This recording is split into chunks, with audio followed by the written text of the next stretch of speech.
sin ser un jugador de la cantera, pues llego y obviamente demuestro primero el tema profesional, que creo que eso siempre es importante para cualquier jugador. Claro.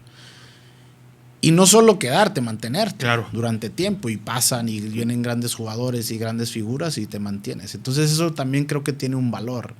Y ahí es donde en esa selección, pues estoy en esa selección de 18 jugadores, que después todos debutamos y te vas a acordar. Steve Padilla, Fati Navarro, Salazar ya también lo habían traído, Borghetti, Osvaldo, Salcedo, el Yuca Salcedo, y se me escapan 2 o 3, Omar Blanco. Aquel Serafín, te llamamos un lateral. Serafín, que después claro. Jugó en la América. Claro. ¿Quién más? Se me estaban escapando 2 o 3 por ahí, pero éramos 7, 8, que después de esa selección debutamos en primera división. Pero exactamente en ese momento también como un director deportivo, que es, si tú me preguntas hoy, pues a lo mejor es el trabajo ideal. Todo lo que es la gestión, ver todo, cómo lo puedes hacer, cómo lo puedes manejar, y creo que hoy lo hacen bien muchos equipos, ¿no? Muchos directores deportivos. Pero también volvemos a lo mismo, ¿no? Esa era otra etapa donde vivía en Estados Unidos, hoy ya estoy aquí en Guadalajara. Pero fueron momentos difíciles, ¿no? Al principio estaba molesto. Y estaba molesto con el Vasco, y después dije, a ver, pues esta no es la responsabilidad más que mía. Claro. De nadie más. Claro. Así es. Entonces, ¿qué hice? Me fui a mis bases. Tengo que empezar a entrenar desde abajo. ¿Nunca buscaste al Vasco para decirle, oye, Vasco, ¿por qué me borraste? No. Nunca. Punto. Y mira que hemos estado juntos en pláticas y esto, y no, porque es algo que, a ver, es una decisión, punto. Y que al final algo dejaste de hacer para que el Vasco haya preferido a Caballero y a Sigifredo. Seguramente, ¿no? Claro. Y también es válido que el técnico diga, pues estos me gustan más que este. Cuando yo terminaba los entrenamientos en Tecos, yo me iba a Colomos y me sentaba con el bigotes. Con Ricardo después de los entrenamientos. Él terminaba su entrenamiento en Atlas, yo terminaba y en el vestidor. De preguntarle. Y yo le preguntaba cosas. Y obviamente hablábamos mucho de táctica, ¿no? JC Barbershop, excelencia en servicios para caballero. Citas al 3336-428830. Presenta.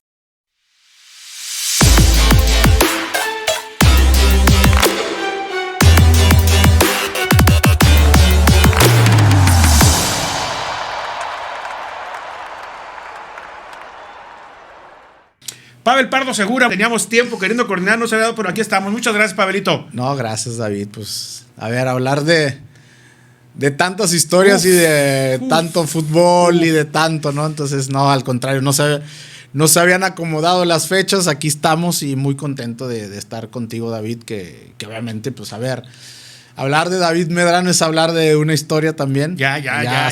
Años. El otro día ahí en Twitter, no sé quién te puso una foto. ¿Quién será? Ya llovió, Nacho. Ya llovió. Bigote. Todo, sí, ya llovió. Pavel, ¿por qué arrancas en Atlas? La familia Pardo en el mundo del fútbol en Guadalajara, por lo menos en el fútbol amateur, es muy conocida. Le van a Leones Negros, le van a Chivas, le van al Atlas, tus tíos, todo una familia muy conocida. ¿Por qué Atlas? Pues a ver, esto es muy fácil. Lo que acabas de decir, mi papá tiene 7 hermanos. Sí, todos futboleros. Sí. Donde muchos fueron a Chivas, otros exacto UDG. Por ejemplo, Héctor, mi tío, jugó en UDG, segunda división.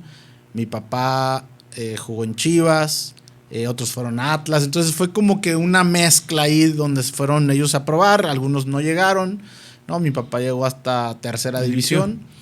Y luego viene por qué Atlas. El Güero Real también es de la misma colonia de nosotros, ¿no? Que es la Clemente Orozco. Ok, de la UCO. De la UCO. La famosa UCO. Y de ahí, entonces esa relación, cuando el Güero se retira, pues es el director deportivo de Fuerzas Básicas. Del Atlas. Exacto. Entonces, nosotros lo que hacíamos, bueno, en ese entonces mi papá y mi tío Enrique, que asumieron el cargo de tomar el equipo y ser los entrenadores, que ya mi tío Enrique, no nos olvidemos que fue entrenador de académicos. Claro. Cuando estaba en el Paradero. Y estaba Macharelli, el Diablo Márquez, ¿quién más estaba? Hasta creo que Mauricio González le tocó. Y ya en ese entonces tanto mi primo como yo estábamos en el kinder, en la escuelita de Paradero. Ok. Y ahí empezó, pues, digamos, nuestra historia. Y la familia, por esa conexión, obviamente, con la Universidad de Guadalajara también, claro, primero, por el negocio que ellos tenían, claro, pues hay una conexión. Claro. Pero después con el Atlas y toda la familia, honestamente, le va al Atlas. Esa es la realidad. O sea, hay muy pocos Chivas. Y de la UDG, pues, digo, por la conexión del trabajo era que iban. Pero más la parte de Atlas, siempre. Muy aficionados al Atlas. Y debutas muy, muy joven, Nacho. Esa es la realidad. Sí. 16 años. 17. De hecho, a los 15 años, a ver, muy fácil. A los 15 años yo llego a Atlas. Y lo que el güero les dice a mi papá y a mi tío Enrique es, a ver, lo que ustedes hacen aquí, acá en Fuerzas Básicas no lo hacemos. Ok. Nosotros ya entrenábamos a un nivel amateur, pues más o menos 3 veces a la semana. Ajá. Con temas físicos. Mi tío ya tenía un gimnasio. Entonces la parte física, gimnasio, después la parte de obviamente técnica, que teníamos siempre pura técnica, ¿no? En el campo de fútbol que tienen mis tíos, que ahora se llama Leopardos. Y trabajamos la pura técnica. Todo el tema de la escuela del Ajax, yo me acuerdo, mi papá tenía ahí cassettes, pues los VHS. Claro. Y todo eso lo empleaban para entrenarnos. Entonces el Güero Real dice, a ver, lo que ustedes hacen lo hacen muy bien. Entonces claro, mejor traigan a todos a los 15 años a una prueba, y el que es capaz se queda y el que no, pues se va. Entonces por eso es que voy exactamente. A los 15 años. A los 15 años. Y a los 17 años, lo que tú dices, ya estaba debutando con Marcelo Bielsa. ¿Cómo te detecta Bielsa?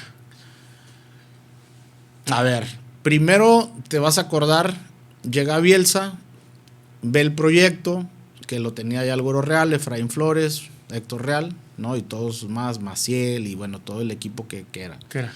Que ya lo estaban haciendo bien. Ve ese potencial y Marcelo comienzan junto con ellos, pues a todo el tema de visorías. Claro. Que si te acuerdas, Borghetti lo trajeron de Sinaloa. Que, sí, claro. Pues ¿cuándo te imaginabas que un jugador de Sinaloa? El Yuca Salcedo, Luis Salazar, todos esos. Entonces, ahí comienza ese escauteo, esa visoría por toda la República, y ahí es cuando comienza a ver todos estos jugadores. Entonces yo estaba en ese entonces, primero fue piloto, que bueno, hoy será la sub-16 y luego tercera. Claro. Entonces Bielsa hace una selección de todas las categorías menores y hace una selección de 18 jugadores. Y te vas a acordar que nosotros entrenábamos con él 2 veces a la semana. Y después cada uno iba a jugar su equipo, claro. Exactamente. Y ahí es donde en esa selección, pues estoy en esa selección de 18 jugadores, que después todos debutamos y te vas a acordar. Steve Padilla, Fati Navarro, bueno, Salazar ya también lo habían traído, Borghetti, Osvaldo, Salcedo, el Yuca Salcedo, y se me escapan 2 o 3, Omar Blanco. Aquel Serafín, tenemos un lateral. Serafín, que después claro. jugó en la América. Claro, también. Claro. ¿Quién más? Se me estaban escapando 2 o 3 por ahí, pero éramos 7, 8, que después de esa selección debutamos en primera división. Cuando Marcelo era el jefe y Mario Sanabria dirigía el primer equipo, ¿no? Es correcto. Ustedes entrenaban esos 2 días con Marcelo. Así es. Correcto. Y yo me acuerdo que Mario Sanabria tenía el primer equipo. Claro. Y nosotros a veces jugábamos contra el primer equipo. Nacho, ¿no era muy loco para ustedes ya los entrenamientos con un tipo tan intenso como Marcelo? Ustedes de alguna forma estaban en la categoría menor, sí, o con Maciel o con Héctor, con el que fuera el técnico, y de repente venían esos 2 días a la intensidad y a la revolución de loco, a los cuadraditos de la cancha, a la repetición. ¿No era como muy loco? Yo creo que no. Más bien era adelantado, me parece. Y sobre todo, yo creo que algo fundamental y guiado, como tú lo haces, por Héctor, por el Güero Real, por Efraín Flores, que ellos pues tenían a los jugadores y sabían de todos los jugadores, y ellos le decían a Marcelo, no sé, un ejemplo, está Pavel, está Osvaldo, está Borghetti, está Salcedo. Claro. O sea, y creo que eso, a mí en lo personal, yo te digo, me ayudó mucho cómo nos entrenaba, su mentalidad de vivir el fútbol, la pasión, el poder todos los días, como tú dices, entrenar al máximo. Y eso es algo que creo que, no sé, hoy no sé, de plasmar y de inculcar a los jóvenes. Como entrenas, juegas. Claro. Y creo que esa intensidad ahí habrá que explorar, ¿no? Desconozco, obviamente, en algunos clubes o jóvenes, tal, cómo lo están viviendo. Y a mí fue fundamental porque a los 16, 17 años, vivir esa pasión por la cual Marcelo lo hace, pues claro que me ayudó muchísimo. Debutas de lateral derecho. Sí. ¿Y cómo se da el cambio a volante? Es que no, ahí te va, es algo bien interesante. Yo siempre jugué de medio. Ok. O sea, mi posición original siempre fue medio. Entonces, cuando Bielsa, te vas a acordar, estaba Beltrán, que jugaba lateral derecho, pues decide, me dice, vas a jugar de lateral derecho. Que fue el debut en Ciudad Victoria contra Correcaminos. Y bueno, pues dije, ahí jugar. Hay que jugar, donde sea. Ni modo que le diga, que no sé jugar, ¿no? Claro. Va. Y era muy fácil porque, a ver, una de las características que yo tenía era la lectura de juego. Y la técnica. Entonces Marcelo juega con una línea de 4 que la convierte a 3 dependiendo los delanteros. Ok. Cómo juegan. Si juega 4-3-3 o 4-4-2. Exactamente, depende. Si tienes un centro delantero, pero tienes un segundo delantero que juega por derecha, juega por izquierda, entonces en ese tiempo, pues no te vas a acordar, Fati Navarro jugaba lateral izquierdo y era el más marcador. Entonces yo volanteaba mucho. Que esa era mi posición normal. Claro. Y lo hacía automáticamente. Si el extremo jugaba de mi lado, o sea, pues ya Martín, Berizzo y tú con Fati. Exacto. Más esa era la línea de 4. Exacto. Y Fati era más marcador, digamos, que yo. Si él tenía el extremo derecho, pues él se quedaba y yo volanteaba, ¿no? Correcto. Que ahí era donde hacía ese equilibrio. Y si yo tenía al jugador, pues yo formaba la línea de 4 y Fati. Nachito, una lectura natural tuya, no tanto que Marcelo te la impulsara. Era natural, pero también Marcelo lo veía porque él sabía que mi posición normal era el volante. Entonces, para volantear era mucho más fácil que pedirle a un lateral derecho o un defensor que hiciera las labores de un volante, ¿no? Que ya después, mismo con la Volpe y todo eso, que eso lo podemos ver, el volante central pues se puede incrustar como un tercer central y así, ¿no? Pero eso ya en ese entonces Marcelo lo hacía de esa manera. Entonces, sí fue la primera vez que nunca había jugado lateral derecho y bueno, pues me tocó hacerlo. Nacho, ¿por qué te vas tan pronto de Atlas a Tecos? Es buena pregunta. Bueno, después del Mundial del 98, pues yo creo que ya, a ver, yo ya tenía un mercado, ¿no? Jugando un mundial. Claro. Atlas en ese entonces sabemos cómo lo hacía. No pagaba mucho. Debían siempre. Debían siempre. Claro. Sacaban y sacaban jugadores, que era algo bueno, ¿no? Entonces yo creo que era el momento porque ya también venía Mario Méndez, que era el que seguía. Y bueno, encuentran los Tecos. De hecho, cuando yo regreso del mundial, pues se rumoraba estando en el mundial que sí, a lo mejor Tigres, estaba Santos en ese momento, o sea, muchos equipos, pero nada concreto. Y cuando regreso me dicen, pues estás en los Tecos, ¿no? Entonces, pues ahí sí como que diciendo, pues no hay de otra, ¿verdad? Claro. Ahí me voy. Y bueno, esa fue la razón. O sea, una razón específica como tal no hay, ¿no? Yo te lo aseguro, Nacho, yo en Tecos estaba seguro que tú ibas a ser entrenador, porque yo te veía, platicabas, era Jorge Martínez, ¿te acuerdas, güey? ¿Te acuerdas? Te mandaba a llamar Nicho, platicaban de la alineación, tú le hablabas con una claridad de lo que tenía que hacer el equipo, de lo que tenía que buscar. Yo decía, este va a ser técnico pronto. Sí. Y no, fíjate que me equivoqué. Pues yo creo que todos. A ver, obviamente me gusta, me apasiona. Y a ver, hay algo importante donde cambia mi parecer, ¿no? Y eso creo que hay que hablarlo, ¿no? Mi tema familiar, digamos, ¿no? Como vida personal, como familia, no estaba estable, ¿no? Entonces yo me casé cuando me fui a Alemania, después me separé. Y en esa parte, yo siempre estaba en esa búsqueda, ¿no? De una parte familiar, una esposa, obviamente hijos. Bueno, tuve mis hijos. Entonces, cuando yo encuentro hoy la que es mi esposa, encuentro esa parte que a mí me hacía falta, pues encuentro algo que digo, pues algo que yo siempre estuve en busca de. Claro. Hoy lo tengo, ¿no? Entonces hoy mi opinión, digamos, de a lo mejor ser entrenador o de mi vida personal, pues digo, es algo que yo estaba en busca de. Entonces hoy creo que lo tengo que cuidar, lo tengo que valorar y hacer un balance de dónde estoy, de lo que yo ya logré como jugador, en este caso profesional, pues ya lo logré. Entonces hoy tengo algo importante que es mi familia, ¿no? De esposa, hijos.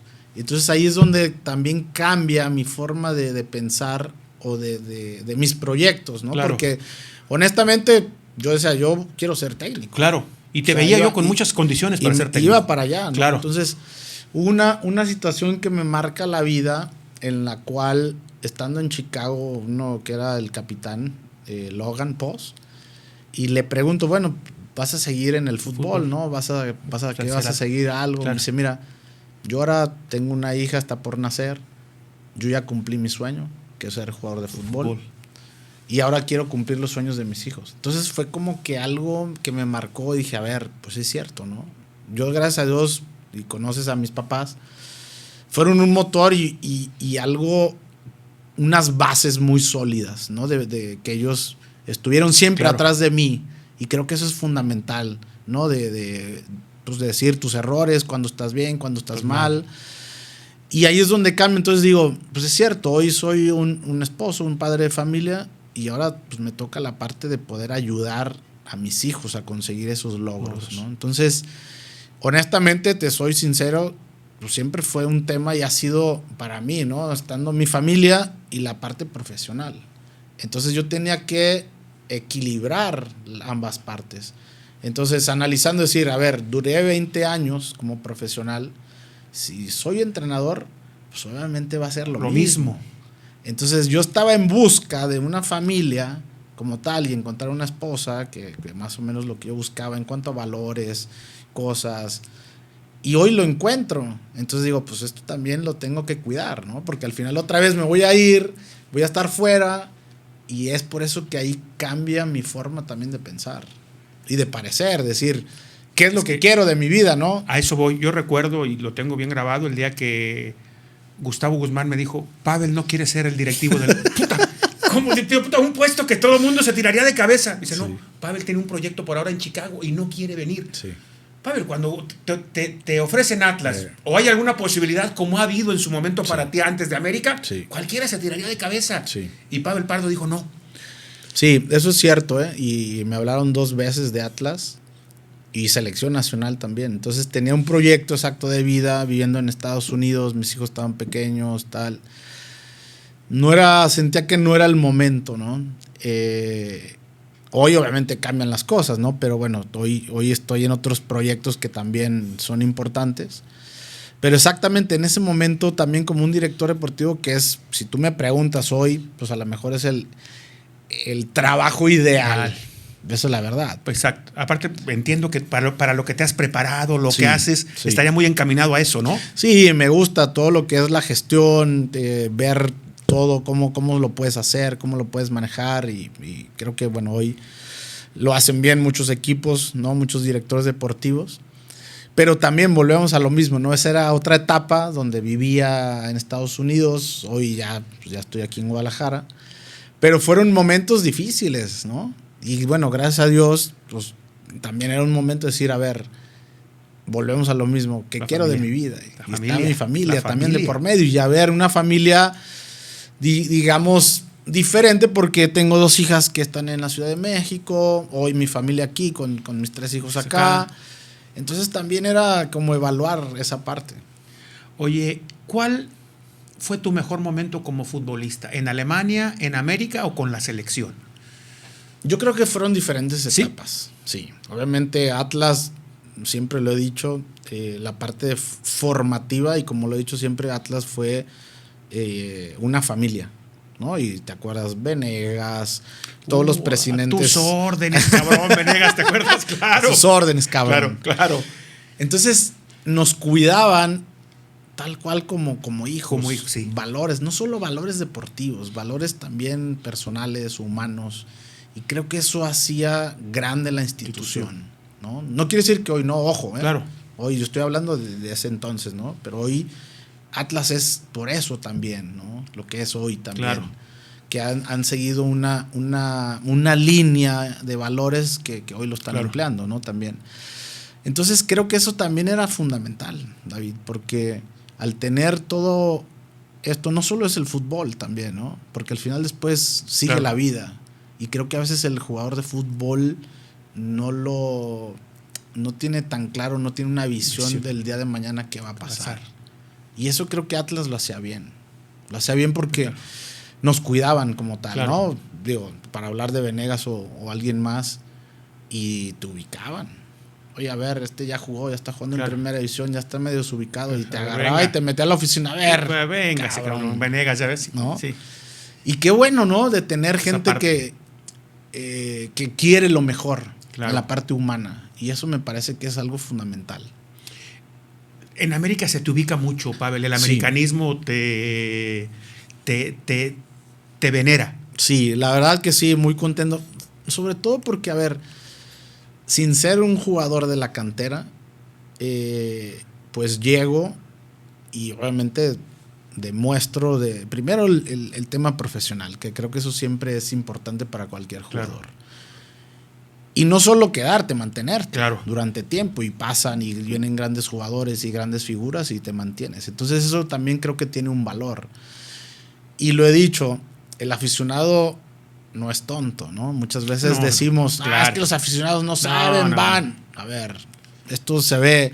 Cuando alguien ve, o el aficionado ve que su equipo, que un jugador da lo mejor por su club, o sea, toda esa parte, pues se nota. Y creo que el aficionado es donde hace un engagement importante, ¿no? Donde tú dices, mira, este jugador siempre da lo mejor. Bien, mal, puedes jugar bien, mal, pero la parte, sobre todo de dar lo mejor de ti, creo que eso es importante. Y ahí es donde gano un lugar importante en el América. Obviamente con una madurez distinta, y bueno, también me toca una sequía importante de no triunfos, de 13 años, y con la Puente pues adquirimos ese famoso título del 2002 y luego 2005, ¿no? Que fueron más o menos seguidos, y luego ya viene una historia pues de América con muchos triunfos, ¿no? Pero pues me tocó vivir una etapa difícil en el América, y la gente me identifica por todos esos años, y creo que pues ahí es donde siempre digo de un jugador, ¿no? De cualquier jugador, que la prensa, los aficionados te reconozcan, creo que es el valor más importante que le pueden dar a un jugador. Pavel, ¿qué hizo Ricardo Lavolpe para que aquella selección de Confederaciones 2005 y Alemania 2006 jugara también al fútbol y diera tan buenas sensaciones? A ver, esto está muy claro, mucho trabajo, mucha repetición, y jugadores que algunos estuvimos en Atlas con él, ¿no? Y creo que también sí importa los jugadores que tienes en la cancha, ¿no? Empezamos con Osvaldo Sánchez, un jugador que nos conocemos desde los 17 años. Desde que le decían el Tablas. Exactamente. ¿Te acuerdas? Desde que le decían el Tablas en el Atlas. En el Atlas. Sí. Borghetti, ¿no? Rafa Márquez, que también, acuérdate que cuando nosotros estábamos en esa etapa en primera edición, venía esta generación de Rafa, el Chato, Osorno, Cepeda, Mario, todos ellos venían atrás. Y Borghetti de 9. Entonces teníamos una columna vertebral muy interesante. Pero no solo en la parte interesante, sino también, como tú dices, liderazgo, mentalidad ganadora, y también con una lectura de juego importante, ¿no? Hoy Rafa es entrenador, lo sabemos que dentro del terreno de juego también lo era. A eso voy, Nacho. Ese grupo Osorio era una bala de rapidez y para leer los partidos. Sí. El Negro Salcido también, con una intuición para jugar al fútbol. Rafa, tú, todos ustedes, era un grupo con una muy buena intuición, con una muy buena lectura de juego. Sí, es correcto. Por eso es a donde iba, que esa parte creo que es importantísimo, ¿no? El tener jugadores claves. Y en esa parte nosotros lo tuvimos, ¿no? Yo tenía muy claro lo que estás diciendo. Hay algo que a lo mejor es importante de comentarlo. Ahorita que me decías que en los Tecos y que... Claro. Cuando yo terminaba los entrenamientos en Tecos, yo me iba a Colomos. Y me sentaba con el bigote. Con Ricardo después de los entrenamientos. Él terminaba su entrenamiento en Atlas, yo terminaba y en el vestidor. De preguntarle. Y yo le preguntaba cosas y obviamente hablábamos mucho de táctica, ¿no? Ahí. Y bueno, conociendo a Ricardo me decía, se me quedaba viendo y me decía, ¿y por qué cuando estabas aquí en el Atlas no me preguntabas? Aquí no necesitaba, le hubieras dicho, estabas tú, cabrón, le hubieras dicho. No, claro. Pero lo peor es que no era eso, como le digo, pues ¿cómo si no te dejabas? Claro. Te cabronabas. Claro. No, ya sabes. Pero bueno, era algo, entonces, aparte de eso, bueno, hicimos una amistad y muchos estarán de acuerdo con él, otros no, hablarán bien, mal. También lo personal, les estoy diciendo, a mí se me hace una extraordinaria persona, que a veces los mexicanos, y bueno, tendrá sus defectos, sus formas, y que a algunos no les parecerá, a otros sí, pero bueno, eso ya es otra cosa, ¿no? Y era por eso también que yo hablaba mucho con él, y yo tenía, y cómo veía, cómo visualizaba las cosas. Entonces, creo que también esa parte es fundamental en todo ese desarrollo. Y hablando de la selección, sí es fundamental porque al menos muchos sabíamos lo que era su forma de jugar. Y yo estaba convencido, David, de lo que la Volpe nos podía dar en la selección. Y no me equivoqué, porque al final de cuentas esa selección jugaba de una manera extraordinaria. Y que no solo eso, porque varios de nosotros nos quedamos en Europa. Y por ejemplo, tanto Osorio como yo en Alemania nos decían, oigan, pero esta selección jugaba como una selección europea. Yeah. Entonces ahí es donde dices, a ver, si te lo están diciendo gente europea, gente que está viendo cómo juega la selección, bueno, tiene un valor importante, independientemente de los resultados, claro, ¿no? Porque al final dirán, sí, ganó, no ganó, bueno, eso es otra cosa, ¿no? ¿Cómo fue la experiencia en Europa? Fue de las mejores. Ahorita que hablabas de cuál fue mi mejor etapa, digamos, como te decía, fueron distintas etapas, pero sí mi madurez y digamos la cumbre de este rendimiento y en todo, creo que sí fue Alemania. Sí fue Alemania porque, a ver, llegar a Alemania a los 3 meses, yo ya estaba sentado con los capitanes. O sea, era parte. O sea, ya te sentaron con los capitanes. Exacto. O sea, yo ya era parte de uno de los capitanes. Había 5 capitanes en el equipo y dentro de esos 5 yo ya estaba. Claro. Al principio, cuando me llaman a las reuniones, yo decía, pues yo voy estoy llegando, haciendo claro, aquí. exactamente. O sea, ¿yo qué hago aquí? Reuniones en alemán y esto, y los capitanes. Y yo, cuando estábamos en plena reunión, yo a veces me preguntaba, decía, ¿qué estoy haciendo aquí yo? ¿Qué hago? ¿Yo qué hago aquí? ¿No? Hay gente que a lo mejor tiene más tiempo, tal, pero bueno, ellos veían en mí esa parte de liderazgo y que después al poco tiempo me ponen un apodo del comandante, ¿no? Exacto. Como diciendo, ese es el que comanda el equipo, ¿no? Digo, no me siento de esa manera, pero sí con la capacidad. Sí con la capacidad y pues obviamente que te reconozcan de esa manera creo que es algo importante. Nacho, muy diferente el fútbol alemán, no me refiero a la cancha, me refiero a la parte de organización. Sí. ¿Sí? Sí. A ver, David.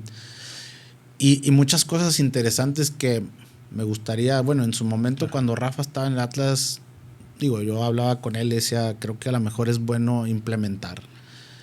Cosas como los jóvenes que están en el primer equipo, sacan el agua, sacan los balones, sacan las casacas.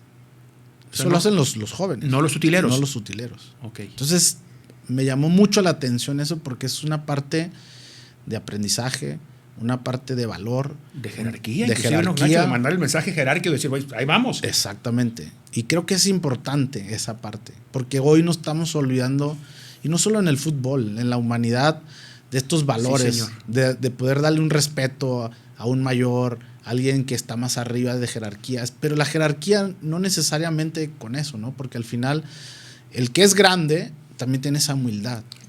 Y esa humildad también, y cuando tenía que recoger, así fuera la figura, también recogía los balones. O ayudas. ¿no? Acomodar las porterías, y te das cuenta que empiezas con 2 o 3 que lo hacen los jóvenes y después dices, bueno, ¿por qué no voy y ayudo también? ¿No? A cargar las maletas, cosas así. Esa es una parte. Cuestión organización, pues obviamente el club te da todas las bases. Todas las bases, los contratos, por ejemplo, los clubes, que aquí, digo, hay algunos, pero por ejemplo, la responsabilidad del club. ¿Qué te ofrece? El club se ofrece a darte, pues obviamente aquí, hoy muchos te digo lo hacen, ¿no? Pero ya estamos hablando hace más de 10 años atrás. Entonces, tipo de organización de ese estilo no lo ves tan fácil, lo tienen muy claro. Y es todos los equipos lo hacen. No es que solo Stuttgart o Bremen, no. Todos es un sistema y por eso funcionan. Pavel, te lo tengo que preguntar de frente con la confianza que te tengo porque es una leyenda urbana. Dicen que Osvaldo Sánchez, Rafa Márquez, Pavel Pardo y Jared Borghetti no dejaron ir a Cuauhtémoc Blanco al Mundial. Que ustedes le dijeron a Ricardo Lavolpe, no lo lleves. ¿Es cierto? No. No sé, y sí, el otro día lo platicaba. No sé por qué, digo, Cuauhtémoc lo dice y lo sigue diciendo y me extraña porque... Digo, tú conoces, a ver.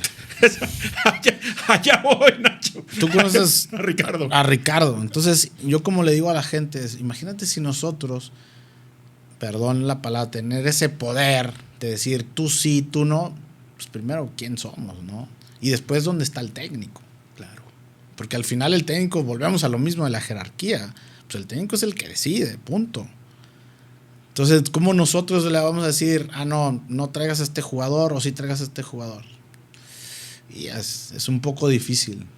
Y mira, al final de cuentas, yo siempre lo voy a decir, si la conciencia está tranquila y estás bien con Dios, pues van a decir y van a seguir diciendo o esto o el otro. Cada uno es responsable también.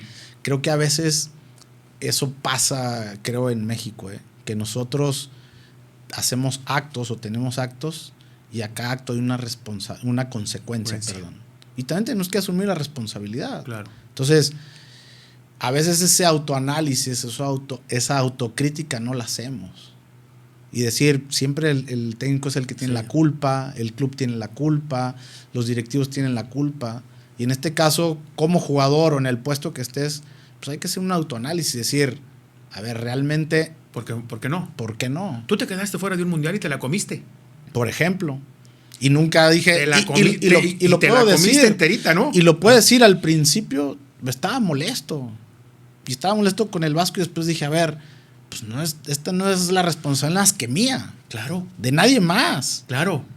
Así es. Entonces, ¿qué hice? Me fui a mis bases. Tengo que empezar a entrenar desde abajo. ¿Nunca buscaste al Vasco para decirle, oye, Vasco, ¿por qué me borraste? No. Nunca. Punto. Y mira que hemos estado juntos en pláticas y esto y no, porque es algo que, a ver, es una decisión, punto. Y que al final algo dejaste de hacer para que el Vasco haya preferido a Caballero y a Sigifredo. Seguramente, ¿no?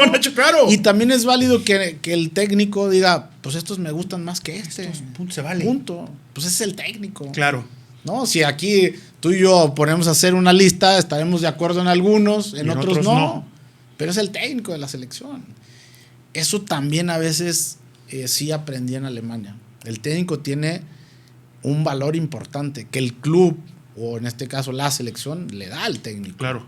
Y no es cuestionable. Bueno, después es parte, ¿no? Claro. De todo, de la crítica. Claro. Algunos serán, otros no serán, y pasa en todos lados, ¿no? Que se quedan unos afuera, otros no. Entonces, pero donde sí quiero llegar es que uno también se tiene que hacer responsable.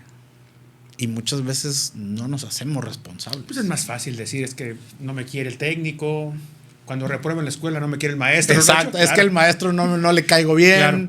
Es que pasa esto. Entonces yo siempre he dicho, ¿y te has preguntado por qué no? ¿Por qué no?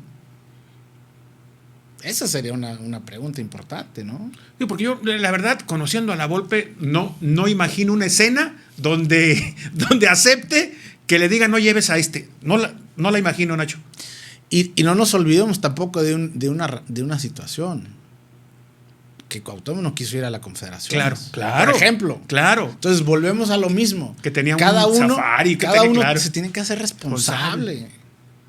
Entonces hoy, por ejemplo, están diciendo, no, es que Vela no quiere la selección. También es válido. Se vale. Y a lo mejor en ese momento él tendrá sus razones y también es válido. Claro. Que en ese momento él quería sus vacaciones. Adelante. Perfecto, punto. Eso nadie le cuestiona. Mejor que se le pregunte a Ricardo, oye, ¿qué pasaría si hubiera hecho esto? Claro. ¿No? Claro. Entonces ahí es donde digo que el jugador sí se tiene que hacer responsable. Y sí creo que nosotros cambiamos esta mentalidad hoy de donde estamos, cada uno de la labor, y de decirle al jugador, te tienes que hacer responsable, que eso también va en el profesionalismo, David. Y que esa parte de profesionalismo muchas veces no la vemos en México. Entonces el jugador se tiene que hacer responsable y tiene que ser profesional. Y creo que esa parte a veces nos está faltando. ¿Es el entorno? ¿Somos todos los que colaboramos con eso, Nacho, dentro del medio mexicano? Yo creo que sí, David. Creo que sí. Creo que hay de todo. O sea, no podemos decir todos. Claro. Pero así como hay jugadores muy profesionales, hay otros jugadores que no. Es que voy a lo que voy a cuando hablo de este... Del entorno. Del entorno. Que periodistas, todos colaboramos. Todos, hasta los papás de los muchachos, los clubes, todo. Digo, te voy a poner un ejemplo hoy. Yo me dedico a temas empresariales, y uno de ellos va en el tema de la formación financiera o darles un apoyo financiero, ¿no? Patrimonial, por ejemplo. Y tenemos una agencia de representación de jugadores. ¿Y qué pasa hoy con algunos de los jugadores? O en general nuestra filosofía es también hacer responsable al jugador. Porque a veces el jugador no juega o pasa cualquier cosa en el club.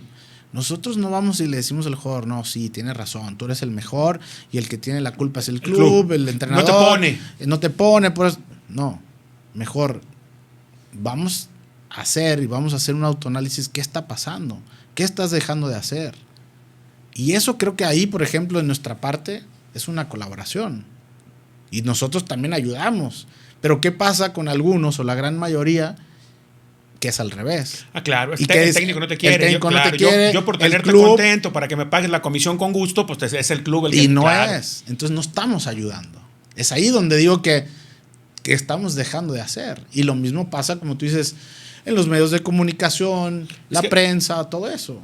Nacho, ¿cuáles son tus funciones como embajador de la Liga Alemana? Que me parece que habrá que tener una gran trayectoria como la tuviste tú para ganarse una distinción como la que te da la Bundesliga, embajador. Sí. ¿La verdad? Pues mira, eso es algo, el otro día lo platicábamos, por ejemplo, cosa importante que lo tengo que resaltar y no es por presumir, ¿no? Claro. Y lo platicábamos con Ricardo Osorio, que no nos hemos, o hasta ahora nos estamos dando cuenta de lo que hicimos en Alemania. Correcto. Y hoy te dan el valor, ¿no? O volvemos mismo, ¿no? En México a veces no se le da el valor. Y sin embargo, como tú dices, en Alemania, para que te digan, oye, eres embajador de la Bundesliga, o son embajadores de la Bundesliga. Entonces dices, bueno, es algo que hicimos bien, algo que nosotros llegamos, demostramos, hicimos, fuimos profesionales, con una mentalidad ganadora, conseguimos un título que obviamente hoy sabemos que el Bayern pues, ha tenido todo dominado. No dejar a nadie. Y esa parte es donde cuando a mí me llaman, y igual lo platicamos con Ricardo Osorio, es, pues a ver, ¿por qué nosotros? Claro. ¿No? Porque ellos ven esa parte que nosotros hicimos, que dejamos huella en el fútbol alemán. ¿Y cuál es la labor? Importante, pero antes de ir a la labor, el otro día vino el presidente de Alemania. Ajá. Y nos llaman de la embajada de Alemania para invitarnos al evento que estuvo primero en Ciudad de México y luego vino a la ciudad de Guadalajara. Entonces dices, esta parte tan importante como es el fútbol a nivel mundial, y lo reconocen los alemanes, ¿no? Entonces creo que eso es algo importante. Después, como embajador, ¿qué hacemos? Nosotros llevamos el mensaje de lo que es la Bundesliga, de lo que tú ahorita estabas hablando, la organización, la disciplina, el profesionalismo, cómo se hace. Entonces nosotros hoy llevamos, transmitimos y llevamos esta experiencia a toda la gente para que vean lo que es la Bundesliga, cómo funciona, cómo lo hacen, por qué lo hacen tan bien. Y esa es una de las labores que nosotros hoy en día estamos haciendo como embajadores para poder darle a la gente pues, qué es la Bundesliga y que vivan esa experiencia. ¿Recomiendan jugadores, Pavel? Sí, también. Me dijiste, porque hace creo que más de un año nos encontramos en un aeropuerto y me comentabas que habías tú recomendado a Naveda, que ahora está en Polonia, ¿no? Ahora está en Polonia. Que el problema es que cuando llegan los clubes mexicanos por un novato, que es donde nos ganan los gringos. Es correcto. Sí, el otro día la platicaba. ¿Por qué los americanos están llenos? Pues obviamente salario, ese es el número uno, ¿no? del jugador. Y dos, los precios que sí hoy están pagando bastante por los americanos, ¿no? Entonces, sí, a Alemania y a la liga le gustaría tener más mexicanos, eso es una realidad, porque les interesa, les gusta, los mexicanos que han ido lo han hecho bien. Entonces es una liga que creo que el otro día lo platicaba con gente, decir, a lo mejor volteamos a ver a España, volteamos a ver otros países y Alemania creo que hay una conexión importante con México. Y creo que ahí tendríamos que apuntar. Creo que ahí, ¿por qué? Porque son disciplinados, tienen una mentalidad ganadora. Y creo que eso es lo que al mexicano le hace falta. Entonces yo le apuntaría para allá. Y la idea de poder llevar jugadores mexicanos, sí, por supuesto que recomendamos. Esa es la idea de que más vayan. Pero creo que la edad también será entre los 18, 19, 20 años. ¿Por qué? Porque se pueden formar. Y también los clubes quieren, y su target es contratar de 18 a 23 años máximo. Para tener ese margen de poderlo formar y después recuperar. Sí, ellos quieren que el jugador se forme también ahí, o que llegue que sea joven, porque saben que le va a costar 1 año, 2 años, y en esos años se puede mejorar el jugador. Y el día de mañana, por supuesto que, a ver, no nos olvidemos que esto es un negocio y que ellos también pues, saben que una segunda venta pues, va a ser redituable no solo para los clubes alemanes, sino también para los equipos mexicanos. Pavel, de cara a lo que viene en la Copa del Mundo, un tipo con tanto bagaje en selección mexicana, soñamos, desde que tú y yo somos niños, con el famoso quinto partido. La verdad, nuestra realidad es a donde llegamos siempre. Y el quinto partido es simplemente un sueño. ¿Cuál es el tema desde tu óptica? A mí me gusta esta pregunta. Te voy a decir por qué. Porque siempre hablamos de ese quinto partido. Sí. Y mi pregunta es, ¿cómo le hacemos? Y también hay que ver una realidad. Vamos a poner selecciones, digamos AAA. Argentina, Brasil, que son las campeonas España, del mundo. Francia, Alemania. Claro. Alemania, Italia. Sí. ¿No? Claro. Holanda la podemos considerar, aunque pues obviamente digo llega, pero no le ha alcanzado para ser campeón del mundo. Entonces luego viene a lo mejor un grupo que a lo mejor está Portugal, que fue campeón de la Eurocopa, obviamente con grandes jugadores. Holanda estaría ahí y a lo mejor vienen otros más. Claro. En ese pelotón, creo que México se puede meter en esas, digamos, selecciones que vienen ahí. Entonces, Rusia 2018. Mucha gente, no, es que era la oportunidad, sí. Y si analizamos, sin menospreciar, sin decir, y analizamos jugador por jugador, tanto de Brasil como México, ves que del lado brasileño está en los mejores clubes del mundo. En los mejores. Y México, sí, están en Europa, pero no en los mejores clubes del mundo. Ni el Nápoles, ni el Wolverhampton, ni el Ajax son los mejores clubes del mundo. Hay que hablar la realidad. Y esto no es de demeritar. No es denostativo. Estoy de acuerdo contigo. Exactamente. Entonces también ahí tenemos que hacer esa comparación, es decir, ¿dónde estamos parados? Que sí les competimos, les competimos. Que podemos ganar. Como lo he dicho antes del Mundial de Rusia, decía, no, es que Alemania, yo decía, se le puede ganar. Así como hoy puedo decir que me dicen, oye, ¿tú qué piensas de Argentina? Se le puede ganar. O México, ¿qué crees que? Yo no creo que México pueda perder. Ese es mi punto de vista. Y esa es la confianza y la fe que yo tengo en los jugadores. Claro. Después habrá que ver el partido, las circunstancias y que los jugadores también se crean de esa parte, ¿no? ¿Te acuerdas cómo le ganamos a Argentina en Chiclayo? Colgados De la portería, ¿no? Con un golazo de Ramón. De Ramoncito, un tiro libre. Y después nos colgamos de la portería. Bueno, y exactamente cuántos partidos hemos jugado contra Argentina y esta oportunidad. Y a Brasil le dimos un baile en Alemania, en la Copa exactamente. Confederaciones. Entonces, creo que esa parte, o sea, México está para competir. Ahora, ya ganarle a estas selecciones, digamos, grandes, pues bueno, hay un proceso. Y en ese proceso siempre lo he dicho, a ver, siempre nos hemos quedado en ese famoso paso. Bueno, entonces, ¿qué estamos haciendo? Mi pregunta es, ¿cómo nos preparamos? ¿Qué estamos haciendo para llegar a ese famoso quinto? Ahora, ¿qué pasaría? Que eso lo aprendí en Alemania. ¿Qué pasaría si nosotros ya, desde la competencia de la liga, de muchas cosas, empiezas a cada partido es ganar, lo más importante, ¿no? Y el otro día, bastante interesante, lo decía el Piojo Herrera, decir, pues, a ver, por ahí calificas en 12avo, ya alcanzaste el repechaje. Claro. Una diferencia de los primeros 4 al 12avo. Abismal. Entonces, volvemos. Obviamente, entender, esto es un negocio, por supuesto, pero y en todo el mundo. Claro. Pero cuando el negocio rebasa lo deportivo, entonces algo está mal. Y si lo deportivo que antes pasaba y no venía lo económico, entonces el tema económico había que elevarlo, ¿no?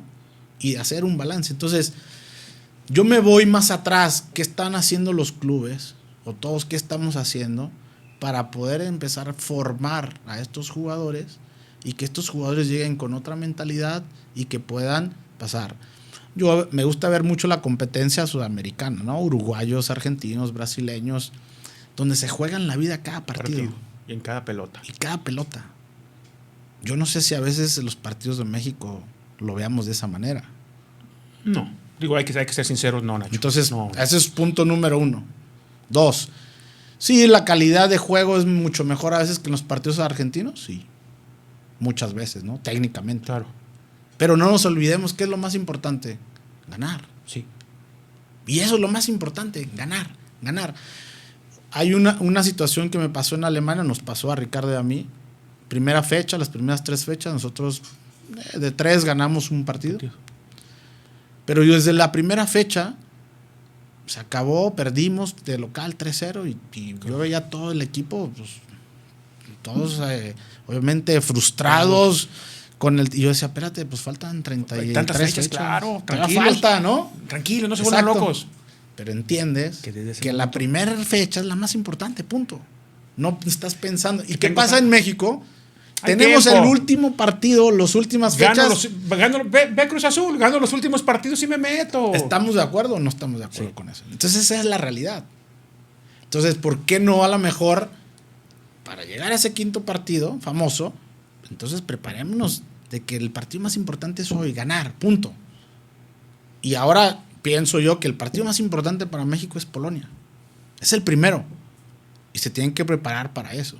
Y después pensarán, al segundo partido hay que ganar. Y si vas con esa mentalidad, te lo aseguro que México puede hacer historia. Nacho, el problema del futbolista mexicano, tú eres uno de los pocos futbolistas que se ha preparado, ¿es futbolístico o mental? Para mí es mental, David. Y te lo voy a decir porque, a ver, pues a mí también me pasó.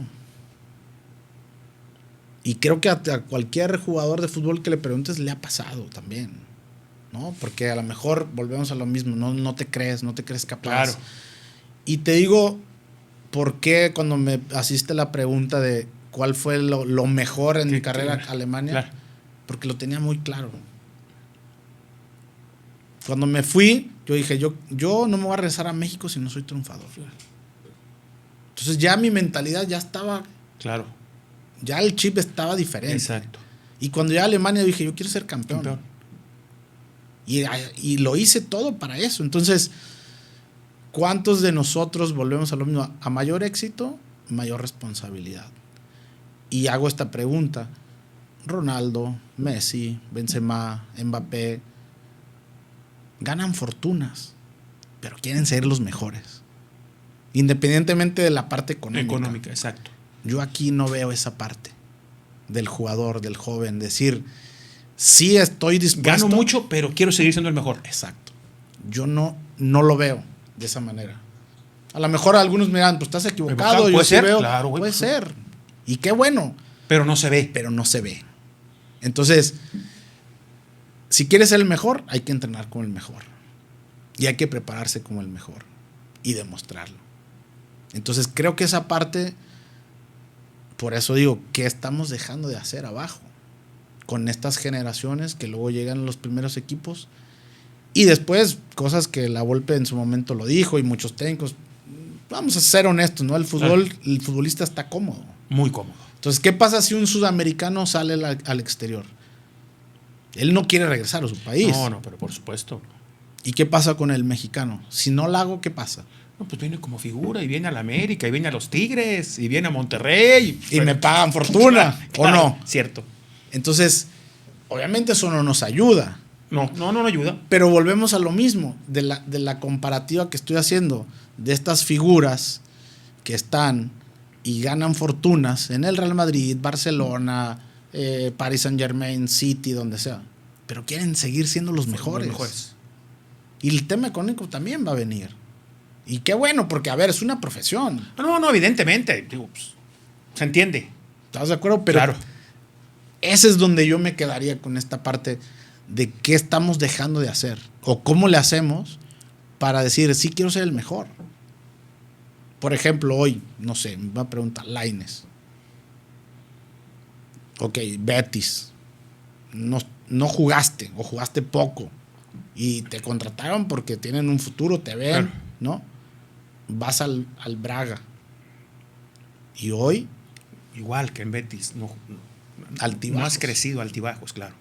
Entonces, esa es mi pregunta. De decir, a ver, yo vine acá, no jugué en el Betis. No, en el Braga tengo que ser titular indiscutible. Todos los partidos. Todos los partidos tengo que ser titular y tengo que ser el mejor. Esas son mis preguntas, donde yo digo, ¿qué está pasando? ¿O qué pasa por la mente del jugador? ¿O qué estamos dejando de hacer? Ahora no, pero cuando los formadores o los clubes están formando a los jóvenes, ¿qué está pasando ahí? ¿Qué falta por...? ¿Tienes alguna meta todavía, Nacho? Digo, eres muy chavo. Sí. Hoy estás metido más en ayudarle al futbolista, en la representación, sí, en lo de la aplicación que han creado. ¿Qué te falta dentro del mundo del fútbol? Pues mira, esa es buena pregunta, pero a mí me gustaría hoy transmitir esta parte. Porque a veces me dicen, oye, ¿por qué? Como lo que me decías, claro, ¿por qué no entrenador? ¿Por qué no director deportivo? Hoy de esta parte de representación también creo que es algo fundamental, claro, ¿no?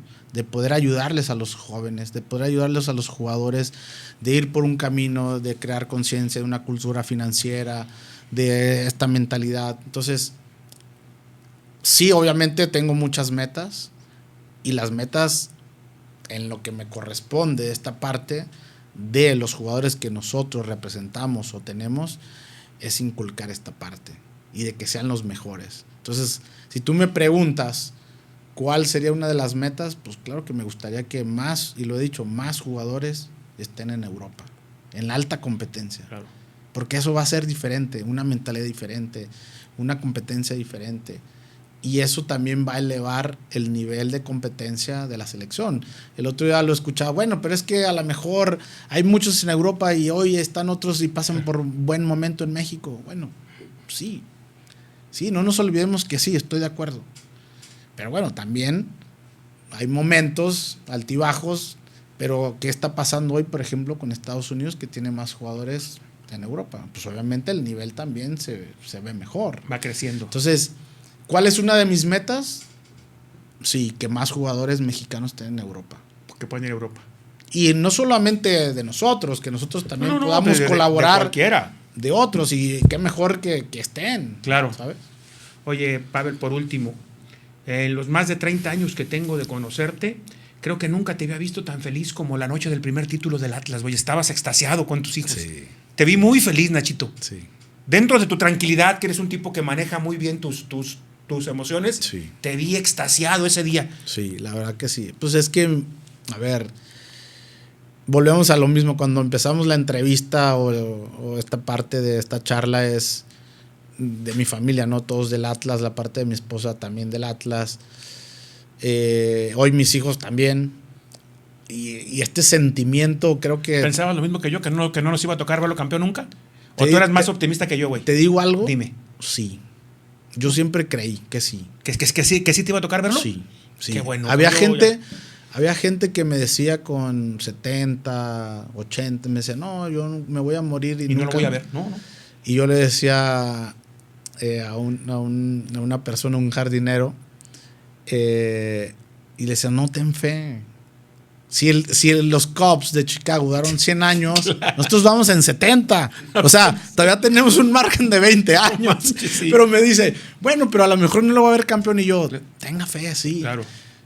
Y no es que me quiera subir al barco, David, de como muchos decían, claro. No, claro, muchos. Claro. Ahora todos los atlistas salieron y bueno, es parte, es esa pasión, ese fiel aficionado del atlista. O muchos me dicen, pero es que tú eres más del América. Y bueno, a ver, lo que tú decías, la gente me identifica mucho con la América. Mucho con Atlas. Y mucho con Atlas también. Entonces, pues imagínate esa satisfacción de poder de tantos años, de tanto, sí, sufrimiento, porque obviamente es un sufrimiento, ¿no? Bueno, ¿qué te cuento? O sea, mi hijo al principio decía, papá, es que los del Atlas son muy malos, no ganan.